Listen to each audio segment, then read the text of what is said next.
Boa tarde, eu sei que vocês esperavam a Daiane, mas a gente está aqui em plantão de carnaval. Eu estou abrindo aqui o Brasil Agora, no lugar da nossa querida Daiane, mas ela vai estar aqui daqui a pouquinho. Então, sem enrolação, eu já vou trazer o meu convidado, que entrar daqui 5 minutos, ele já está aqui na sala de espera, o Fernando Horta, o grande folião de Brasília. Boa tarde, Fernando Horta, tudo bem com você? Tudo bom, Atush? Eu estou no bloco Unidos do Covid aqui, né? Unidos Peguei do Covid. peguei Covid agora, semana passada, no dia que o Bolsonaro, né, teve aí... O Bolsonaro não, mas as pessoas próximas a ele, aí teve aquela mega operação. Naquela noite eu tinha virado a noite sem dormir mal mesmo, por conta do Covid. Aí só deu tempo de eu mandar mensagem para as pessoas às 7 horas da manhã, avisando que eu não ia poder participar dos eventos durante o dia. E enquanto eu estava mandando a mensagem, Grog começou a vazar as informações do 247 de todo mundo, dizendo a Polícia Federal está na rua fazendo estardalhaço. Eu não pude nem acompanhar. Eu peguei Covid ali, com os parabéns do retorno às aulas, né? Meu filho voltou às aulas e aí traz para a gente aquilo. Então, mas fora isso, né? Fora o que está ruim, o resto está bom. Muita gente com Covid, muita gente com dengue, né? Todo cuidado é pouco. Acho que é importante as pessoas estarem atentas aí a todas as medidas de prevenção. Horta, muitos assinantes chegando, é sempre uma alegria, então vamos saudar a todos, né? O Daniel Tavares, Anésia Sanches, Gerson Portela, Maurílio Maia, Antônio Souza, Bernadette Capdeville, Solange Dietrich, Pietro Mignosetti, a Deana Esmeralda, e é isso. Salve, Léo, Horta e o Bloco 247. Então, você, na verdade, não teve condições de pular carnaval, mas você é um folião ou não, Horta? Ou você é só um cara Não, eu não, nunca. intelectual, assim, e tal, não gosta de carnaval? Como é que é? Não, eu gosto de carnaval. Acho que, como historiador, não tem como você não gostar de carnaval. Não tem historiador que não gosta de carnaval. Isso aí é manifestação de cultura popular, né? Tem gente que ainda faz a diferença entre o carnaval raiz e as desfiles das escolas de samba capturados pelo capitalismo ocidental. Mesmo dentro da captura do capitalismo ocidental, tem muito trabalho de cultura popular ali, tem muito trabalho das comunidades, tanto do Rio quanto de São Paulo, quanto em todas as outras cidades no Brasil, que às vezes trabalham 6 meses a fio para conseguir botar na rua o bloco de carnaval. Isso dá emprego, isso gera renda, isso movimenta a economia. Portanto, não tem como ser contra o carnaval, essa é a verdade. Mas eu nunca fui desses de ir pro chão da avenida, essas coisas não. Eu gosto muito de ficar vindo e falando mal, né? Porque o objetivo da gente é ficar falando mal, criticando ali. Mesmo sem nunca ter tocado na cuíca, toda vez que eu vejo uma bateria, eu tenho que dar um pitaquinho. Mas olha, a importância econômica do carnaval é gigantesca para o Brasil. 200 mil turistas estrangeiros nesse carnaval e fora as viagens dentro do país também. Então é fundamental, eu acho que realmente é um evento aí que tem muito impacto positivo na economia brasileira e na cultura também. Falando sobre carnaval, né, muita gente destacando, eu ainda não vi, eu quero parar para ver depois melhores momentos, né? Eu acho que o desfile inteiro de escola de samba é uma coisa muito longa, né? Além de ser muito tarde, no meu caso. Mas as pessoas estão dizendo que o desfile da Portela foi uma coisa estonteante, deslumbrante, né? Homenagem aí à negritude de uma maneira geral, sobre um livro que é muito importante, que combate o racismo e o simbolismo, né? A Marinete Silva desfilando, a mãe da Marielle Franco, com cartaz Marielle Vive, no momento, Horta, em que o bolsonarismo está na boca da caçapa, como se diz, né? Então acho que tem esse aspecto muito importante desse carnaval. Acho que tem muita gente torcendo para Portela nesse ano em função disso. E, paralelamente, também muita gente torcendo contra a Beija-Flor pelo fato do Arthur Lira, né, ter ido lá, aquela coisa. Uma escola onde desfila o Arthur Lira realmente não é bom agouro, né? Enfim. A gente tá vivendo duas comparações muito evidentes na cara das pessoas, né? Por exemplo, agora há pouco teve o maior evento de esportes nos Estados Unidos, o tal do Super Bowl. Então, o jogo do encerramento, não sei do que lá, do campeonato deles, que dura 6 meses, não sei do que, aí estavam lá ficando felizes, né? O brasileiro achando aquilo fantástico, sensacional. Por que os nossos times não aprendem? cara, o carnaval bota mais gente na rua do que o Super Bowl, né?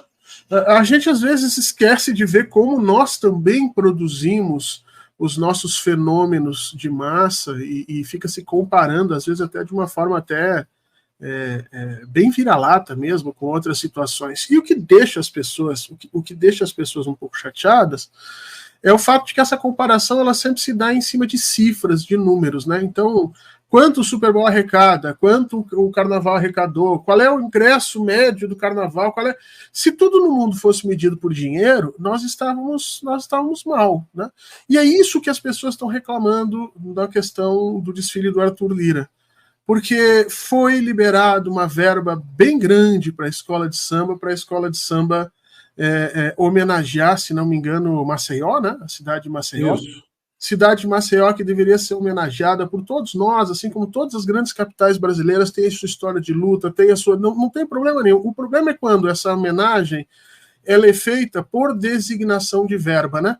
Então, se eu receber, eu homenageio. E aí o político apadrinha, vai lá na frente fazer. E aí quem está assistindo percebe que é a submissão da festa popular, daquela que deveria ser uma festa de crítica, daquela que deveria ser um grito de discussão social e política sobre o que está acontecendo, e se torna uma ferramenta de marketing para um político A ou B, e daí as pessoas ficam chateadas. No fundo, aquela velha crítica que no século XIX o velhinho já fazia, né?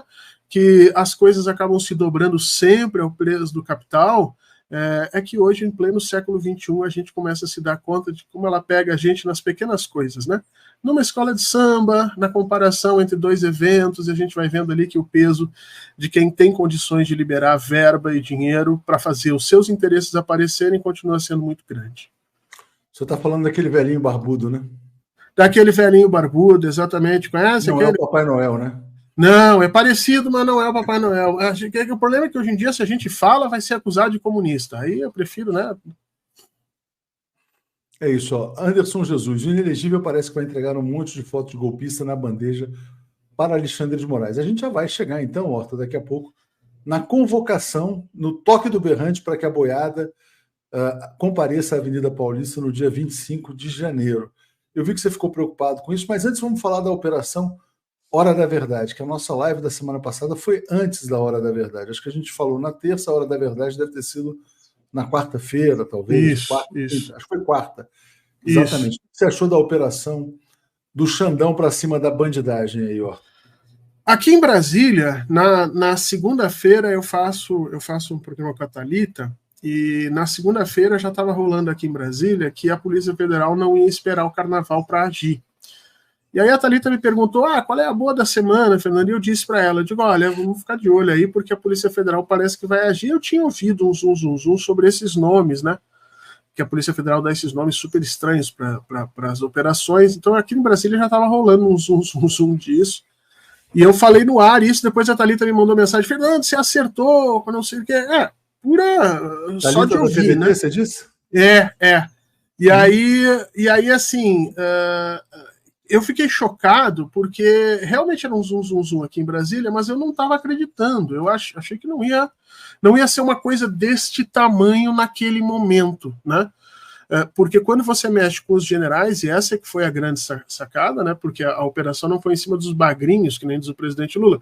A operação foi em cima dos generais, né? E quando você mexe com os generais, você necessitava ou de duas coisas, ou um apoio institucional muito forte, ou uma condição probatória, né, uma condição de indícios também muito forte. O que me parece que o Alexandre de Moraes conseguiu os dois. Horta, vai nascer um programa aqui na TV 247, acabei de ter a ideia aqui, porque eu fui escrever, de vez em quando eu faço umas anotações, né? E aí eu escrevi Hora da Verdade, eu errei, escrevi Horta da Verdade. Então a gente vai ter um programa aqui, a Horta da Verdade. Vamos lá, vamos. Em breve na TV 247. Se prepara aí, tá? Horta da Verdade. Então, eu fiquei chocado com a amplitude da operação, né? Que ia sair alguma coisinha ali antes do Carnaval, a gente estava imaginando aqui, mas eu não imaginava que fosse da magnitude que foi, e especialmente que o STF tivesse tão bem cercado de evidências para fazer aquela operação, né? E acho que logo em seguida eu te mandei um texto, aliás, logo em seguida, né, acho que uns 2 ou 3 dias depois, que o STF abriu o sigilo da reunião do Bolsonaro, né? E aí a gente percebe a importância de ter aberto aquele sigilo, porque é o seguinte, o Bolsonaro ele vem tramando esse golpe, ele tentou 3 vezes, 2021 ele tentou, 2022 ele tentou, 2023 ele tentou. E ele, nessas tentativas, ele foi deixando rastro, mas esse rastro que as pessoas pensam assim, não, ele foi deixando rastro contra si mesmo. Na realidade, não. Na realidade, o que ele estava fazendo ali era buscando cúmplices, né? E essa reunião que é gravada e que se descobre no celular do Cid, o Bolsonaro sabe que está sendo gravado, mas as pessoas da reunião não sabem. Então o Bolsonaro ali estava para fazer chantagem e tentar levantar o Brasil. O STF faz muito bem em levantar o sigilo da reunião, mostrar ela inteira, porque isso esvazia o poder do Bolsonaro. Peraí, Horta, o que aconteceu aí? Estão tocando a Não, campainha, nada, nada. É o carteiro? Peraí, você ficou sem som agora, Horta. Não, só um pouquinho. Não, melhorou, agora melhorou. É o carteiro, não, é que às vezes passa. Passam as máquinas aqui do lado fazendo barulho e a gente fica sem saber efetivamente o que é. E agora tá passando aqueles fumacê aqui em Brasília, que até é bom, né? Para acabar com os mosquitos. Então, aí eu penso que pode atrapalhar aqui o microfone, tomara que não tenha vazado nada. Não vazou nada, não, fica tranquilo. Isso, o STF foi muito cuidadoso na hora de elencar as razões para fazer a operação. E depois, na hora de esvaziar a possibilidade do Bolsonaro iniciar uma revolta imediata, porque logo em seguida o Mourão foi à tribuna do Senado, deu aquele discurso mais golpista ainda, pedindo que as Forças Armadas respondessem. E quando o Bolsonaro ia partir para a ameaça com as pessoas que estavam na reunião, que é aquela coisa, você estava lá comigo, hein? Se eu for, você vai junto comigo. Aí o STF abre, tira o sigilo da reunião e tira toda a força do Bolsonaro de fazer essas chantagens. Sobrou para ele o que, Atush? Sobrou para ele essa tentativa de mobilização do dia 25. Ele está dobrando a aposta, ele está ameaçando que vai botar a gente na rua para tentar intimidar o STF. Eu não sei qual será a atitude do STF, mas eu tenho para mim que não é legal deixar essa manifestação acontecer. Bom, vamos lá, vamos falar sobre a manifestação em si. A manifestação está convocada para 25 de fevereiro, eu falei 25 de janeiro. O pessoal gostou do Horta da Verdade aqui, viu, Horta? Sem agrotóxicos também. E falando sobre a manifestação, vamos lá, o que pode ser feito? Impedir a manifestação? Prender? Porque vai parecer... Será que não é isso que ele está cavando? Ele não está cavando esse pênalti para dizer que há uma ditadura no Brasil, etc. e tal? Não, certo que ele está cavando, mas ele vai dizer isso com ou sem prisão. Ele vai dizer isso no dia 25, ele vai chegar lá e vai fazer um discurso pedindo para as pessoas se levantarem contra a tirania, contra a violência. Quer dizer, esse foi o caminho que ele escolheu. A partir de agora não tem mais saída. Ninguém pense que ele vai para lá, para essa manifestação, para discutir as evidências, para montar uma tese jurídica correta. Não. Ele vai lá para incitar golpe. Ele vai lá para incitar que as pessoas se levantem e ameacem as instituições brasileiras. Não tem volta. O caminho que o Bolsonaro tomou foi esse. Então, me parece que já há motivos suficientes para a prisão do Bolsonaro, e me parece que o acordo que o STF estava propondo, por isso que o STF só pediu o passaporte do Bolsonaro, mas não decretou a prisão, me parece que o acordo que ele estava propondo era assim, olha, você não tenta fugir, não conversa com ninguém, fica quietinho ali e nós vamos te prender só no final dos processos. Só depois que você tiver declarado tudo direitinho, em segunda instância, sua culpa, sem mais recurso, aí nós vamos te prender, que é uma deferência que ninguém tem no Brasil. As populações pobres ele deveria aceitar esse acordo, então? Se há um acordo, por que ele deveria submeter não, isso? o STF propôs. O Bolsonaro disse, não quero isso, eu vou para o pau. Então o STF tem que ir para o pau também. Tem que decretar a prisão do Jair Bolsonaro o mais cedo possível, trazer novas evidências, fazer uma nova, antes do dia 25, para evitar que aconteça o que ele está querendo que aconteça. O Bolsonaro está querendo fazer do dia 25 aquilo que o Lula não fez em São Bernardo do Campo. Né? Olha, se você parar para pensar, quando o Lula teve a prisão decretada em São Bernardo do Campo, muitas pessoas estavam lá, eu fui lá nesse dia também, e ele fez um discurso importante naquele dia. né? Mas ali ele já tinha a prisão decretada. Tinha aquele movimento para que o Lula não se apresentasse à polícia. Depois houve muita negociação. Ele foi, mas antes ele fez um discurso para a população. Fez o discurso e enrolou todos os participantes que estavam ali para poder se entregar, porque você sabe que as pessoas ali não queriam que ele se entregasse e queriam resistir. E o presidente percebeu que qualquer tipo de resistência ia terminar necessariamente em violência e em morte, e aí, junto com a presidenta Gleisi Hoffmann, eles dão um desdobre na militância, dizendo que o Lula vai sair por um lado e o Lula sai por outro e se entrega.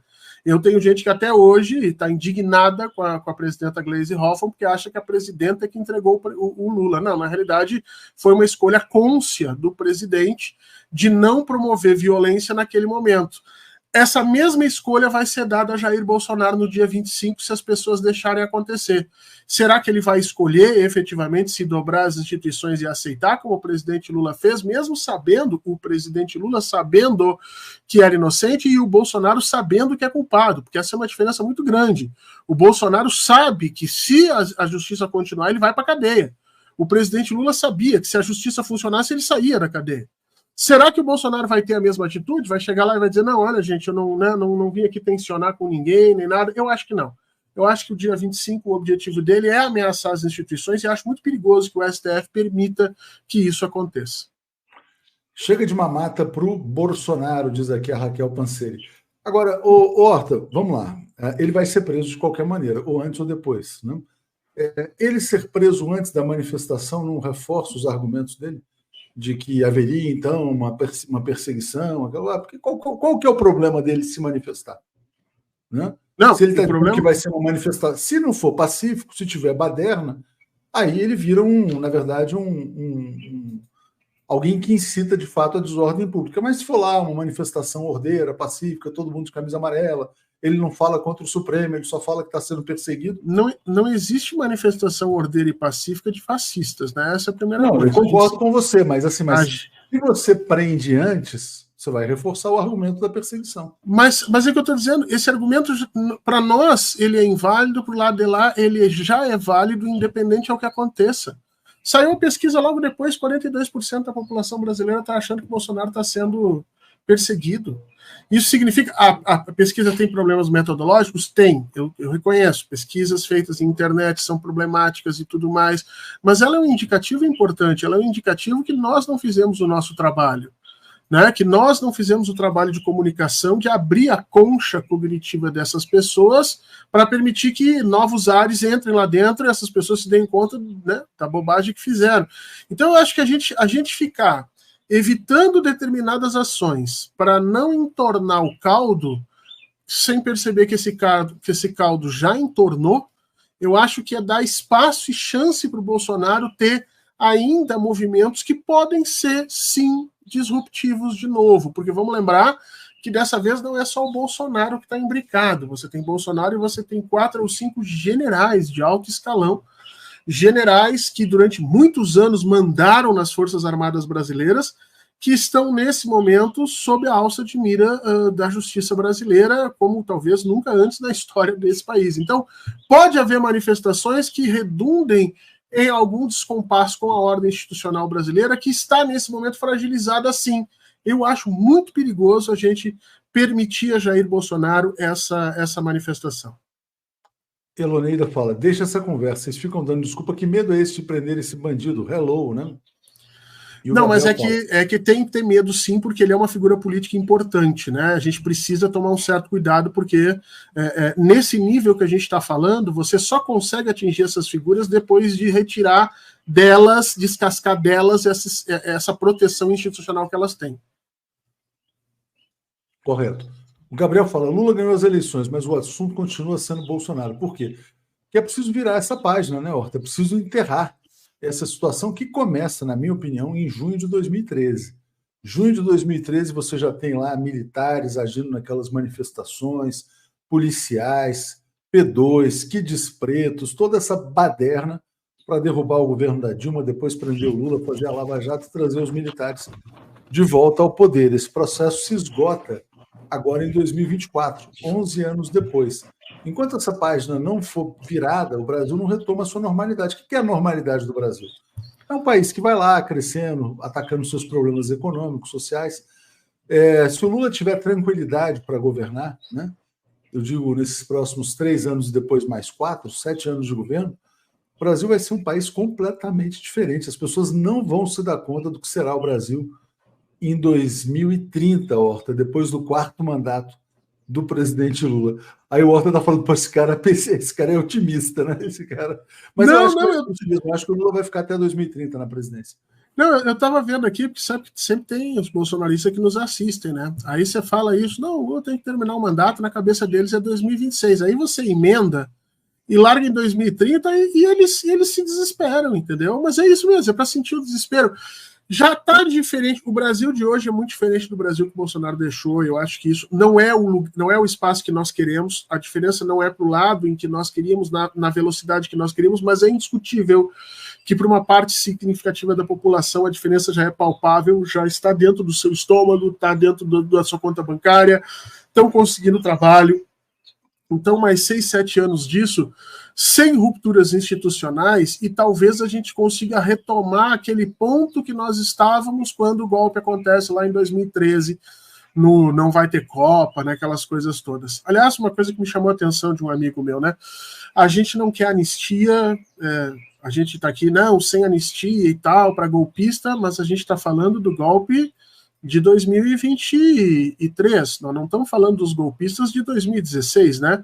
Porque os golpistas de 2016 já foram anistiados e alguns deles, inclusive, estão conosco no governo. Aí o jogo fica mais complicado, né, Horta? Porque aí você está querendo derrotar o neoliberalismo. Uma coisa é você derrotar os fascistas, né? Agora, derrotar os neoliberais é muito mais difícil derrotar o poder econômico do que derrotar a extrema-direita nazista no Brasil. Natália Araújo fala, vamos vencê-lo quantas vezes forem necessárias. Obrigado, Natália, que sempre quando roda com seu carro aí na praça em São Paulo, põe para tocar a TV 247. Maria Celina, a Tuxa Horta vai ter caminhoneiro parando estrada em manifestações com a prisão do Coiso?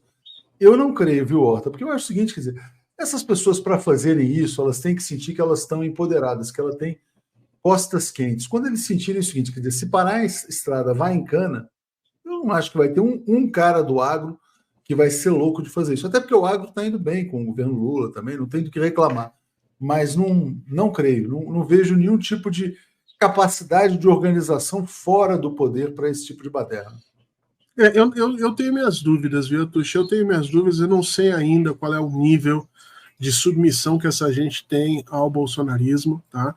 Vamos lembrar que o Bolsonaro estava na base daquele movimento de caminhoneiros que quase derrubou o Temer, né? Durante aqueles 2 anos de golpe do Temer lá como vice, quem organizou aquela manifestação toda que parou, que inclusive tirou 1 ponto percentual do PIB brasileiro, se não me engano foi só uma semana parado, né? O Brasil inteiro, os caminhoneiros uma semana parado, São Paulo desabasteceu, enfim, aquilo quem organizou foi o Bolsonaro, viu? A gente hoje tem provas disso, o Bolsonaro estava entre os indivíduos que participaram daquilo, curiosamente junto com o Janones, que também é daqueles momentos que o Janones não é um dos organizadores, mas ele vive e cresce muito em função daquele evento. Então, eu tenho minhas dúvidas qual é a efetiva capacidade de Jair Bolsonaro de mobilizar partes da sociedade. Essa coisa de caminhoneiros também, né? Bem lembrado. Ele vem pela direita, né? Isso. Naquela época, contra o Temer, ele cansou de fazer vídeos igualzinho ao MBL, igualzinho a qualquer um desses outros ali, se dizente defendendo o povo e tudo mais. E ali é que ele começa a crescer. Antes disso ele não era nada, né? E ali é fazendo aqueles vídeos sensacionalistas, parado na frente, entrevistando caminhoneiro, é que ele começa a crescer. Então, eu sinceramente não tenho informação para saber se ele tem essa mobilização. Agora, o presidente Lula trocou a ABIN, mexeu, acho que deveria mexer no GSI, tudo para quê? Para retomar o controle sobre a inteligência brasileira. Porque com o controle sobre a inteligência brasileira, você sabe qual é a possibilidade do Bolsonaro mexer e transitar sobre essas posições ou democráticas ou mais golpistas. E, portanto, eu acho que deixar Bolsonaro até dia 25 solto, com a possibilidade de fazer todas as tentativas possíveis de sublevação institucional, somente tem algum sentido se o governo Lula realmente controla o processo da informação e sabe que não tem risco, porque se tiver o mínimo risco de um levante, é bom que o judiciário brasileiro se mova mais rápido e não permita acontecer. A Rosa fala, creio que não haverá quem pague para os patriotários irem dia 25 a São Paulo. Tem muito patriotário que mora em São Paulo, né, que não precisa viajar para isso, mas assim, mas de qualquer maneira, ó, depois dessa, ontem, né, o Alexandre de Moraes deu esse voto condenando esse casal, Alessandra Faria Rondon e Joelton Guzmão de Oliveira, a 17 anos de prisão, né? Esse caso me chamou muita atenção, porque no julgamento ela falou que ela não queria um golpe de Estado, ela foi por conta da igreja, da fé, do pastor, aquela coisa toda, né? É uma pessoa que foi iludida, manipulada para estar lá presente. É uma vítima desse sistema de desinformação e de dissonância cognitiva. Quando a gente percebe, quer dizer, quando essas pessoas que foram no 8 de janeiro se dão conta de que muita gente foi presa enquanto o Bolsonaro estava lá em Orlando, será que eles vão trocar um domingo de sol por uma manifestação? Você acha que esse ato vai ser grande, pequeno? Qual que é a sua leitura? Eu acho que vai ser grande, viu, Atush? Acho que continuam apoiando ele, sim. Infelizmente, a justiça brasileira ela é leniente contra esses crimes de fé. Eu até mencionei isso no meu Twitter, né?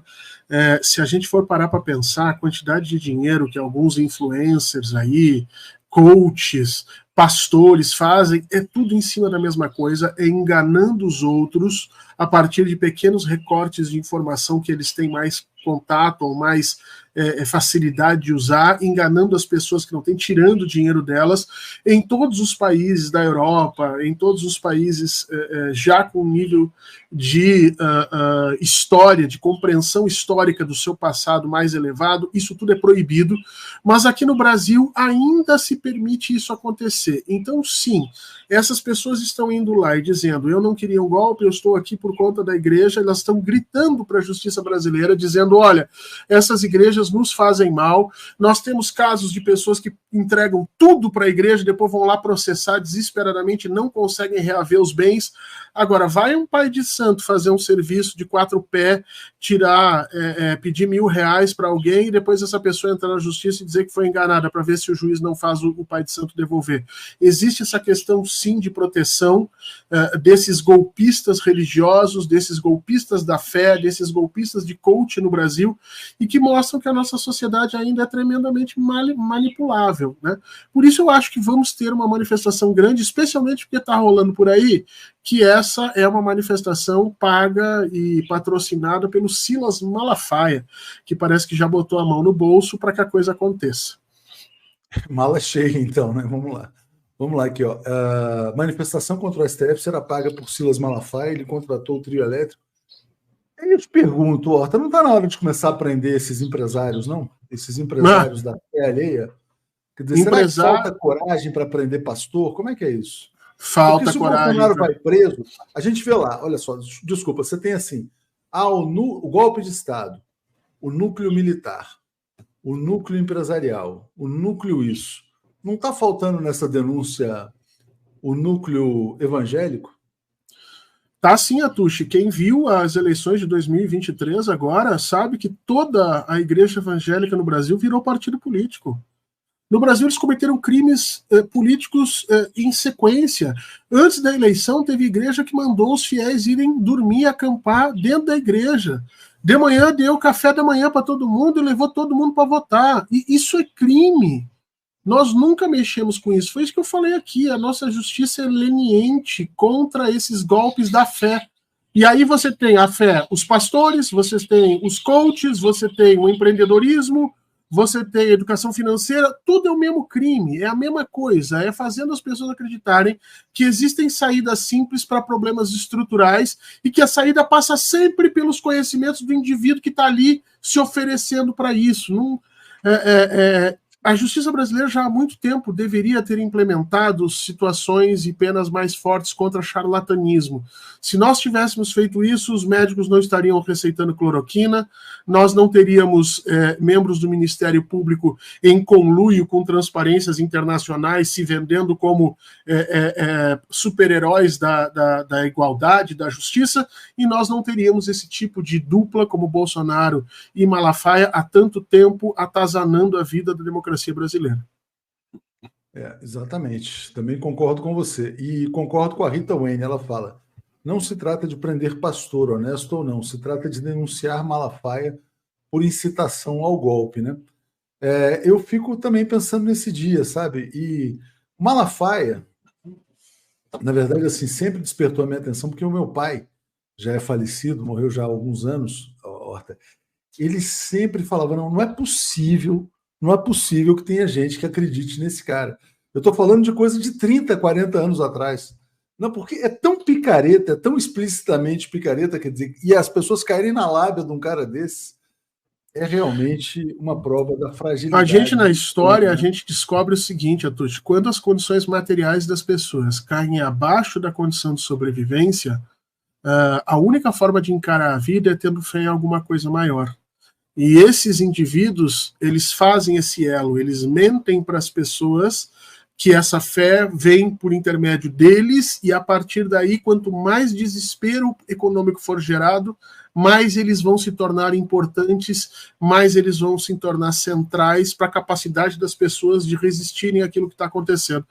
Então, o que nós temos que fazer, e essa foi uma das críticas que se fez sempre aos 2 primeiros governos Lula, né, é que transformou a realidade material das pessoas, mas não transformou a realidade política e intelectual das pessoas, não acompanhou essa mesma situação. Então abriu brecha para que essas criaturas aparecessem no meio do caminho, dizendo, olha, você melhorou de vida, foi por minha causa, porque você acreditou em Deus.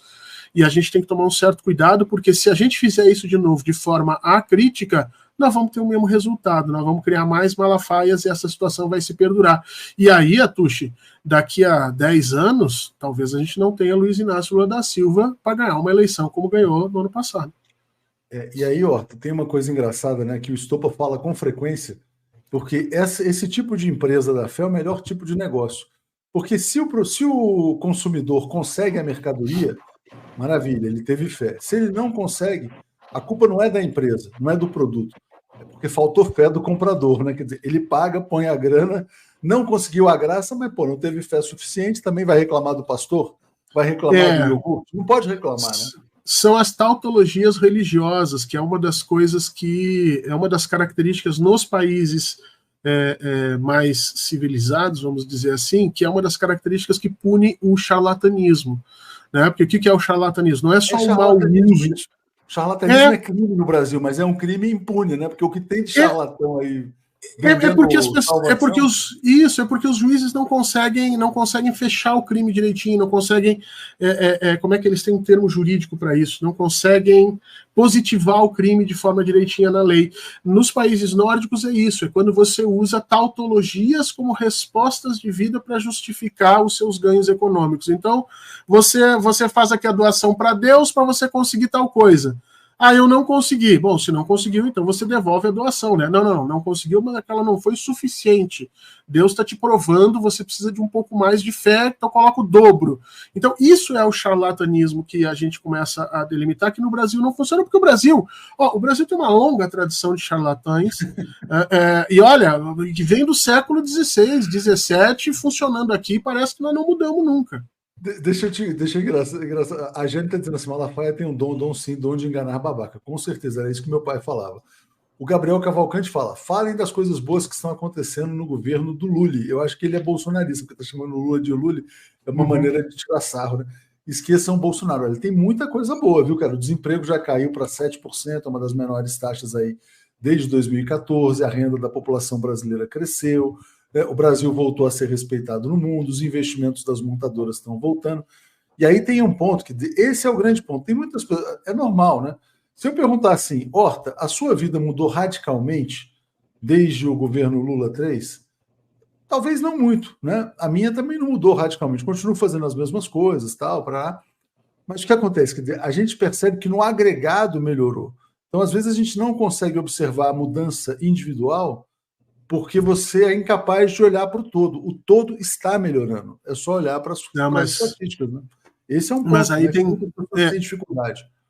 Tem duas coisas aí. A primeira é que, para nós, da classe média, ela não mudou radicalmente, porque nós Nós não fomos os primeiros a sentir a crise, provavelmente a classe média não teve problema de alimentação nem pobreza extrema, então nós não sentimos a crise do Covid, a crise do Bolsonaro, embora a gente tenha visto o poder de compra cair indiscutivelmente. Boa parte da classe média saiu da escola privada, saiu do plano de saúde privado, não conseguiu pagar condomínio, isso aconteceu com muita gente.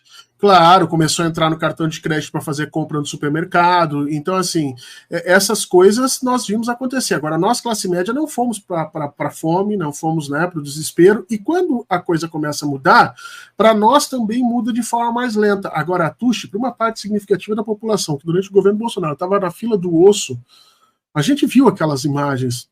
Atush, você sabe muito bem disso, você é um jornalista, nossa, brilhante, você sabe que aquela imagem das pessoas invadindo um caminhão de osso e tripa para ter o que comer, se aquilo ali tivesse sido explorado como deveria pelo jornalismo brasileiro, o Bolsonaro não tinha se segurado. Havia ali um conluio de fingir que as coisas estavam indo direitinho para deixar acontecer. Para aquelas pessoas, a vida mudou radicalmente, Atush. É muito importante responder essa pergunta do Gabriel aqui. Ele fala, se o governo está bom, por que se preocupam com o que Bolsonaro faz ou deixa de fazer? O que acontece é o seguinte, Gabriel, o Bolsonaro ele é a consequência de algo que aconteceu. Eu estou vendo aqui, você é um cara jovem. O Bolsonaro é consequência de algo que aconteceu, que foi uma guerra contra o Brasil, né? O Brasil vinha crescendo, reduzindo seus problemas. No governo Dilma alcançou a menor taxa de desemprego da história. E aí forças internacionais somadas a forças nacionais, se uniram para promover um dos maiores retrocessos da história do Brasil. Em 2014, o último ano que a Dilma conseguiu governar efetivamente, o Brasil tinha saído do mapa da fome. O que eles fizeram? Eles começaram a organizar a desestabilização do Brasil. Então veio o golpe de 2016, a Lava Jato, que quebrou todas as empresas brasileiras. Sem a Lava Jato não teria acontecido o golpe. Com o golpe, quer dizer, o que veio? Colocaram na presidência o Michel Temer. O Michel Temer fez colocou em marcha um projeto totalmente reacionário, que era a ponte para o futuro, que colocou o Brasil de volta no mapa da fome. Né? Então, reduziu a renda do trabalhador, os trabalhadores passaram a ganhar menos, né? E a margem de lucro do capital aumentou.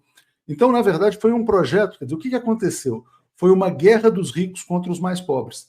O Temer representa o projeto dos ricos. Só que o Temer é muito impopular. Né? O Temer não conseguiria se eleger presidente.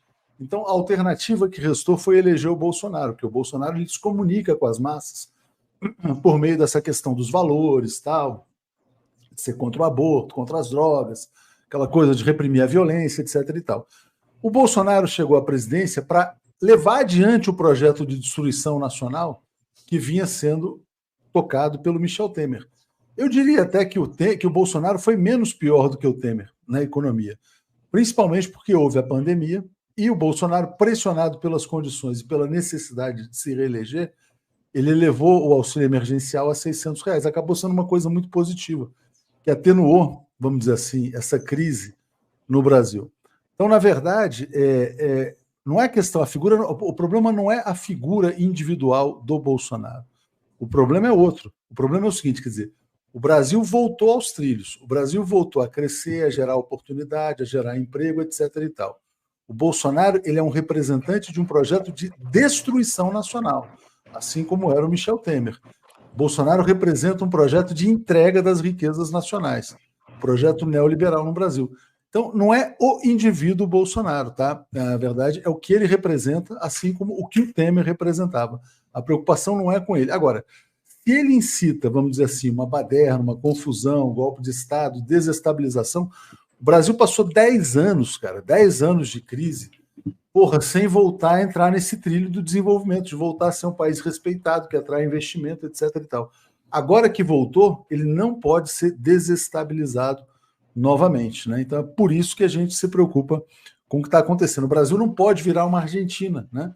Com todo respeito aos nossos amigos argentinos, o Brasil não pode sair do trilho novamente. Fátima Garcia está dizendo, o Brasil inteiro sabia que era golpe sendo urdido. Que diabo a anciã mulher do Vilas Boas fazia lá? Estava lá estimulando o golpe também, porque esse golpe também teve outra questão, né? Além de ser um projeto de entrega nacional, entregou boquinha para muita gente. Teve muito militar que se beneficiou dessa boquinha, né? Isso, as relações civis militares no Brasil, elas sempre foram problemáticas, viu? Elas sempre tiveram na base da construção da nossa sociedade, desde o golpe da República, um golpe militar, mas antes os militares já estavam ali presentes, eles se acham preceptores da democracia brasileira, eles acham que só a democracia brasileira, só a Brasil, porque o exército permite que haja, e em determinados momentos eles dizem o basta, chega, em 64 eles disseram chega, vamos assumir, e agora com o Bolsonaro eles tentaram fazer a mesma coisa. O presidente Lula precisa reformar essa relação, e ele tem na mão a terceira chance. Em um ano de governo, o presidente Lula tem a terceira chance de transformar as relações civis militares no Brasil. Porque os militares, nesse momento, estão novamente com a cara no chão, e a demonstração, a evidência de toda a perversidade que eles representam, de toda a hipocrisia que eles representam, de todo o gasto que é feito pelo país, para que depois a gente fique à mercê de pessoas como Heleno e tantos outros, como estava ali o Nogueira. Então, o presidente Lula precisa tomar para si essa discussão, parar de ficar sendo contido por pessoas ao seu lado, porque a grande, vamos dizer assim, a grande entrega que o presidente vai fazer nesse terceiro mandato, penso eu, é exatamente a reforma que precisa ser feita dos militares. O militar serve para uma coisa, para momento de guerra, para proteção de fronteira e mais nada. Na democracia, Tush, quem tem arma obedece. Se a gente vai ser mandado por quem tem armas, então eu vou parar de pagar meus impostos, porque eu não quero pagar ninguém para botar uma arma na minha cara e dizer que eu tenho que fazer ou deixar de fazer. Exatamente. A Tereza Cruvinel tem dito isso também, que agora é o momento ideal para a reforma militar no Brasil. Vilma Arruda, depois de um ano aqui no Recife, diminuiu o número de moradores de rua e pedintes nos semáforos, graças a Deus e presidente Lula. Isso é visível em todas as cidades brasileiras. Enfim, quer dizer, às vezes as pessoas só percebem, né, isso acontecer quando, por exemplo, você tem lá uma pessoa que perde 15 quilos, né? Mas quando perde os 5 primeiros, não vê diferença. Mas quando perde cara, você perdeu 15, aí você vê uma diferença. Já tá dando para notar essa diferença nas cidades brasileiras. Porta, tem um ponto interessante que é o seguinte: tem um esforço da classe dominante, da burguesia, dos veículos de comunicação, para aliviar a barra do Bolsonaro. Isso é visível na Folha de São Paulo, mas também está presente em outros veículos. Tem setores que talvez não queiram ver o Bolsonaro preso e talvez não queiram, na verdade, nem que ele continue inelegível. Por quê? Porque a direita não consegue levantar uma outra candidatura para enfrentar o presidente Lula, né? Se nada for feito, vamos dizer assim, pensam assim os direitistas, o Lula caminha para uma reeleição aparentemente tranquila, sem o Bolsonaro na jogada. Então, algumas pessoas pensam assim, mas será que nós vamos queimar a nossa única carta no baralho? A Folha está nesse movimento, Horta. Não sei se você concorda com isso. Então, estão levantando o preço das ações políticas do presidente para tentar um acordo de que o presidente não se candidate em 2026. Esse é um acordo que eles já queriam ter feito lá atrás. Não te esquece que antes do STF devolver os direitos para o presidente Lula, havia, e isso foi escrito em diversos jornais, a proposta de que nem Lula nem Bolsonaro, né? Então, quem sabe 2023, nem Lula, aliás, 2022, nem Lula nem Bolsonaro, nenhum dos dois seja candidato. Eles tentaram emplacar isso. A gente sabe que teve interlocutor que foi dizer isso diretamente para o presidente Lula. O presidente rechaçou e agora novamente estão nessa mesma situação, né? Não é que eles não estejam do lado do Bolsonaro, acreditem que o Bolsonaro tem uma coisa boa para fazer pelo Brasil. Não. Eles querem fazer parecer que há, né, um certo interesse político ali, exclusivamente amparando as decisões de prisão do Bolsonaro, para garantir que o presidente Lula não seja candidato em 2026 e aí essa terceira via ter qualquer tipo de chance real de chegar ao poder. Porque enquanto Bolsonaro e Lula estiverem soltos e com condições de concorrer, a direita, o centro liberal brasileiro não consegue se eleger de jeito nenhum. E se Bolsonaro e Lula forem deixados concorrer, o Lula ganha. Então, eles estão aproveitando a possibilidade que o Bolsonaro já está inelegível para tentar conseguir um acordo com o presidente para que ele não se lance candidato em 2026. Elaine Felizardo, se tornando assinante, agradeço muito. Tem gente que acha que vão tentar tirar o Lula para que o candidato em 2026 da Frente Ampla seja o Geraldo Alckmin, né? E aí, porque eu acabei de ver esse tweet aqui, O Alckmin tuitou assim: o presidente Lula parte para a África, onde cumprirá agendas no Egito e na Etiópia. 2 dos novos parceiros do BRICS, Brasil e África, compartilham herança cultural comum e defendem participação maior dos países em agendas que afetam todo o planeta. Né? Lula fala: embarco para o Egito nessa terça de carnaval, na sequência visita a Etiópia para a reunião da União Africana, sempre trabalhando junto com o Dr. Geraldo. O Brasil tem fortes relações históricas e culturais com o continente africano e devemos retomar o potencial dessa parceria. Acho ótimo, fantástico. Estão entrosados aí, né? Como é que você está vendo aí essa tabelinha Lula-Alckmin?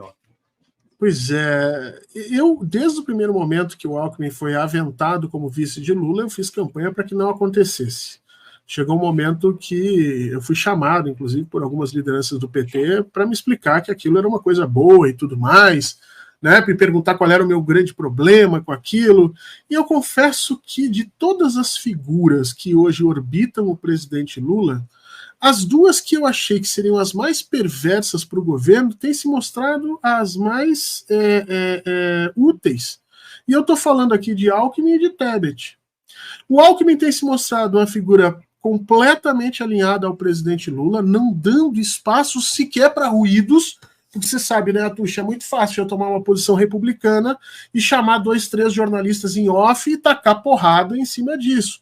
Isso não tem acontecido, o Alckmin tem sido extremamente correto, inclusive julgo que ele tem uma comunicação melhor que a comunicação do presidente, a estrutura de comunicação, né? Claro que não ele como comunicador não é, mas a estrutura de comunicação é melhor.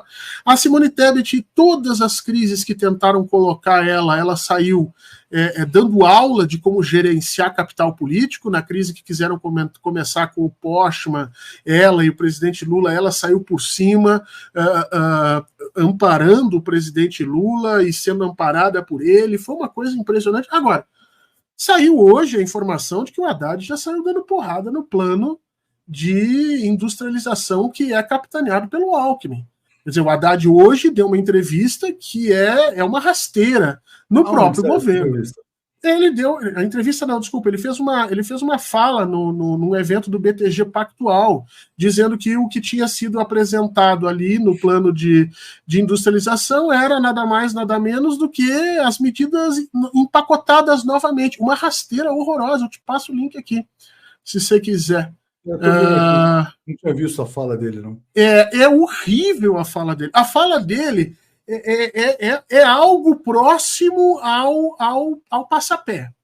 Então, assim, fica muito difícil, entendeu? Porque eu fui uma das pessoas que defendi publicamente, inclusive nesse espaço aqui, antes da formação da chapa, que o Alckmin não devia ser candidato. Mas a verdade é que hoje o Haddad me parece mais agressivo com relação ao que está acontecendo do que o próprio Haddad. Engraçado, né? Porque o Alckmin está no desenvolvimento e o Haddad está no neoliberalismo. Né? Exato! Eu não queria usar essa expressão, Atush, sabe, porque depois me dão uma porrada, mas é isso, é mais ou menos isso. O Haddad está do nosso lado, trabalhando para melhorar os investimentos públicos, aliás, o Alckmin e o Haddad meio reticente a tudo isso. Deixa eu responder o Gabriel. Eu gostei muito de debater com o Gabriel aqui. Ele fala assim: Leonardo, o que você faria se sua casa estivesse sendo roubada? Com certeza faria algo para impedir. Foi o que aconteceu em 2016, quando a Dilma deixou milhões de desempregados e a roubalheira. Gabriel, é exatamente isso que eu fiz. Quer dizer, eu vi que a nossa casa, não era a minha casa, a nossa casa chamada Brasil estava sendo roubada, e por isso que eu lutei duramente contra o golpe de Estado, contra a presidente Dilma Rousseff. A Dilma produziu a menor taxa de desemprego da história do Brasil. É só olhar as estatísticas oficiais, o Brasil alcançou o pleno emprego ao final do ano de 2014. A Globo noticiou isso. Quando o emprego fica baixo demais, os empresários começam a reclamar. Falam, o desemprego está muito baixo, vamos ter que aumentar os salários, porque o empregado passa a ter mais poder. Então, eles produzem a crise para derrubar a Dilma. Foi uma crise produzida, né? Aí, quando você fala da roubalheira, né? A Dilma, conheço bem a Dilma. A Dilma é honestíssima, coloco a minha mão no fogo pela Dilma. Agora, nesse sistema de alianças políticas aqui no Brasil, para você governar, você é cercado de políticos corruptos, né? Essa é a realidade.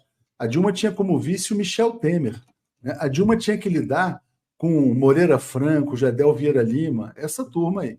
Bom, aí o que acontece? O impeachment contra a corrupção tira a política mais honesta da história do Brasil, que se chama Dilma Rousseff, e coloca no poder a quadrilha do PMDB. né? Então, assim, você teve lá o Gedel chegando ao poder no governo do Michel Temer, era o homem forte do Michel Temer, sem falar no próprio Temer, né? Então, e aí o que acontece? Aí, em nome do combate à corrupção, tiraram as aposentadorias, tiraram os direitos trabalhistas, entregaram o petróleo, entregaram a Eletrobras. A nossa casa foi roubada, cara, em nome do combate à corrupção. Usaram a bandeira do combate à corrupção para nos assaltar. Eu fui assaltado, você foi assaltado, Fernando Horta foi assaltado. Agora a gente está tentando desfazer esse grande assalto que aconteceu no Brasil, que foi o golpe contra a ex-presidente Dilma Rousseff. Honestíssima, diga-se de passagem. Então, gostei do debate com você, porque você realmente se colocou aqui de uma maneira bastante educada e assim que a gente deve dialogar. Vamos finalizar esse negócio. Eu te mandei um vídeo, Atush, depois tu olha aí, que é um vídeo do Estadão no inicinho, mas você pode tirar toda a parte inicial do Estadão. É um vídeo de 46 segundos que mostra o Armínio Fraga, que era, na época, em 2013, o candidato a ministro da Economia de Aécio Neves, onde ele vai dar a entrevista tentando dizer por que a economia brasileira, em 2013, segundo ele, estava indo mal. E ele vai dizer exatamente o que o Atush disse aqui. Ele vai dizer claramente, olha, está indo mal porque os salários estão muito altos, é preciso baixar os salários para a competitividade voltar, ou seja, para que a classe alta tenha de novo condições de fazer isso. Esse foi o motivo do golpe em 2014, não foi roubalheiro nem nada disso. Que foi governador de São Paulo, vice-presidente do PSDB, ele falava, é preciso produzir uma crise, senão o PT vai ficar no poder indefinidamente. Eles produziram a crise econômica, né? Isso. E redundou no bolsonarismo. Mas é isso, gente. Obrigado ao Horta. Eu vou trazer aqui agora a Daiane e o Marcelo Shoa, diretamente de Fortaleza. Valeu. Ajude a financiar este canal, seja membro. Mande um Pix para canalfernandohorta@gmail.com.